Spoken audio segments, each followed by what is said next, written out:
कधीच नाही चुकणार तुमचे फेवरेट टीव्ही शोज झी5 सोबत, तेही एकदम फ्री।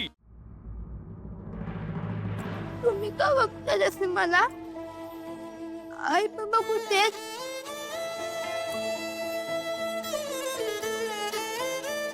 मला कोणीतरी गाडीमध्ये घालून घेऊन गेलं होतं माहितीये।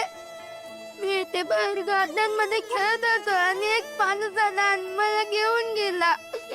त्यांनी मला बांधून पण ठेवलं होतं। मी सारखा रडत होतो। मला आई बाबांची आठवण पण येत होती।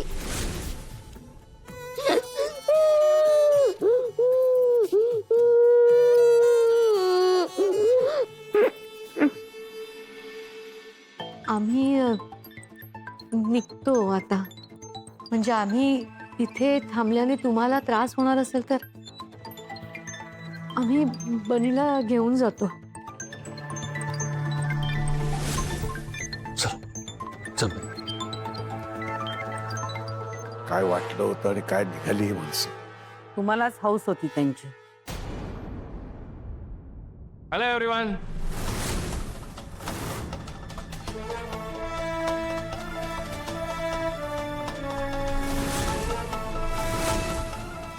काय झालंय? सगळे शांत काय?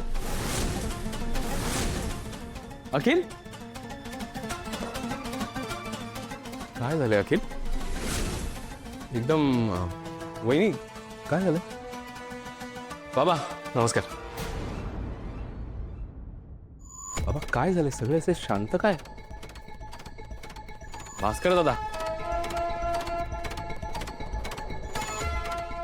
काय चाललंय? आई पण शांत आहे, तुम्ही काय झालंय? आई नमस्कार। काय झालंय? सगळं ठीक आहे ना? भास्कर दादा, ऑफिसमध्ये काही प्रॉब्लेम झालाय का? आणि आकाश सर कुठे आहेत?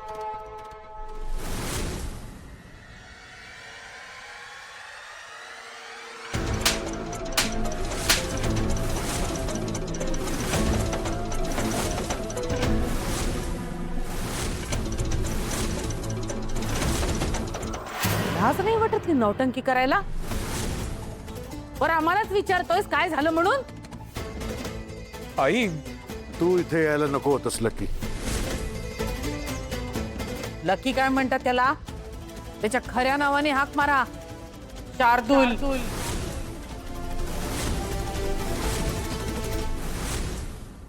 आम्हाला सगळं कळलंय। वसूने आम्हाला सगळं सांगितलंय।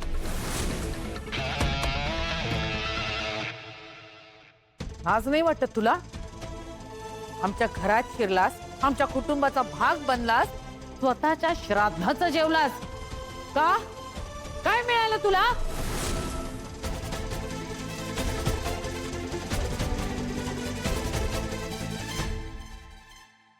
तुम्हाला सगळं खरं कळलंय तर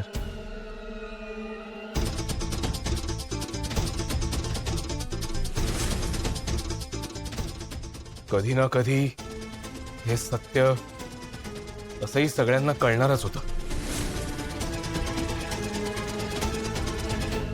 पण आई, एकदम मला काय म्हणायचंय ते प्लीज ऐकून घे प्लीज। त्यानंतर तुम्ही म्हणाल तर मी ह्या घरातून निघून जाईन, कोणालाही तोंड नाही दाखवणार आयुष्यभर। पण एक संधी द्या मला, माझी बाजू मांडण्यासाठी। आई, मी अगदी मनापासून आकाश सरांना देव मानतो।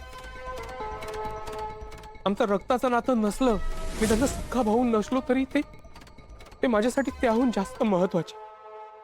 मला त्यांच्या आयुष्यात माझ्यामुळे तरी कुठलीही अडचण, कुठलाही त्रास यायला नको होता।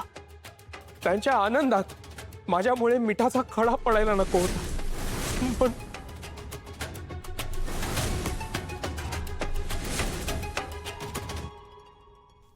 ए अखिल, अरे तू सांग ना सगळ्यांना। अरे आपण तिघं, तू, मी, भास्कर दादा, आकाश सर, आपलं बॉन्डिंग किती छान आहे। तू सांग ना रे। अरे आपण किती छान काम करतो एकत्र, किती गप्पा मारतो, किती छान वेळ स्पेंड करतो। सांग ना तू काहीतरी। बाबा मी खरंच सांगतो, माझ्या श्राद्धाच्या दिवशी मला कळलं की हीच वसुंधरा आकाश सरांची बायको आहे. मला खरंच काहीच कल्पना नव्हती याची. शपथ, तिला मी माझ्या डोळ्यासमोर बघितलं आणि मला काही सुचतच नव्हतं. हे काय घडतंय ती खरंच माझ्या समोर आहे. मला स्वप्न पडले, माझ्या डोक्यात सगळं गोंधळ झाला होता बाबा. काही सुचायच्या आधीच खूप उशीर झाला होता. मी खरं तर कोणाला तरी सांगायला हवं होतं, पण मला आकाश सर खूप सुखात दिसले. अरे मी जर काही बोललो असतो ना तर त्यांना त्रास झाला असता, म्हणून मी गप्प राहिलो. मी खरंच सांग, मी दादा, बस कर दादा. अरे हीच वसुंधरा आहे जिने माझं जगणं मुश्किल करून टाकलं होतं. मला माझ्या आई बाबांपासून लांब केलं होतं मी या वसुंधराने. अरे एवढंच नाही रे, आता माझ्या मुलापासून त्यांनी मला इतकी वर्ष लांब कसा केलोय. मला ते कळतच नव्हतं की या अशा बरोबर आकाश सरांनी लग्नच का केलं. मी ब्लँक झालो होतो कम्प्लिटली. पण मी म्हटलं काही का होईना, कदाचित ती बदलली असेल आता.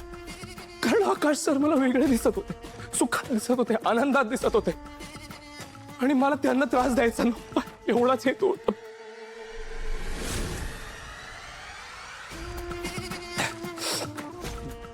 मला कुठेतरी माहिती होतं की हे जर सगळ्यांना कळलं, माझे आणि वसूचे काय संबंध आहेत, हे जर घरातल्या कोणालाही कळलं ना, तर त्या दोघांच्या संसाराला धोका आहे.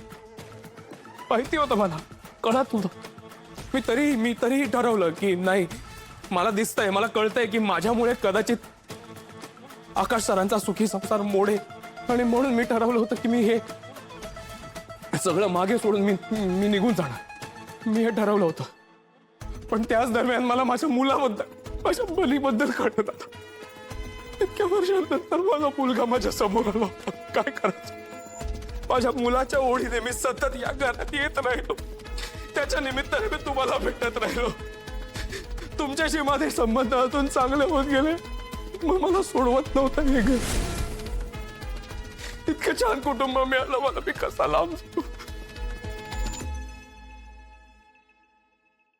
पण नाही, मी हा असा स्वार्थी विचार करून पण चालणार नव्हतं.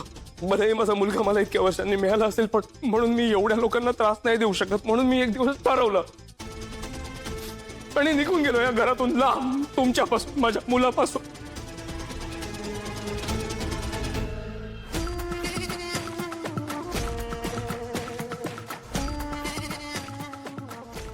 पण बाबा, ते एका बापाचंही मन असतं ना, नाही राहू शकलो मी माझ्या मुलापासून लांब.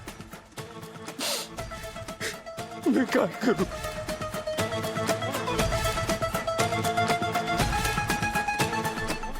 झी5 ॲप डाउनलोड करा आणि पहा सर्व एपिसोड्स एकदम फ्री.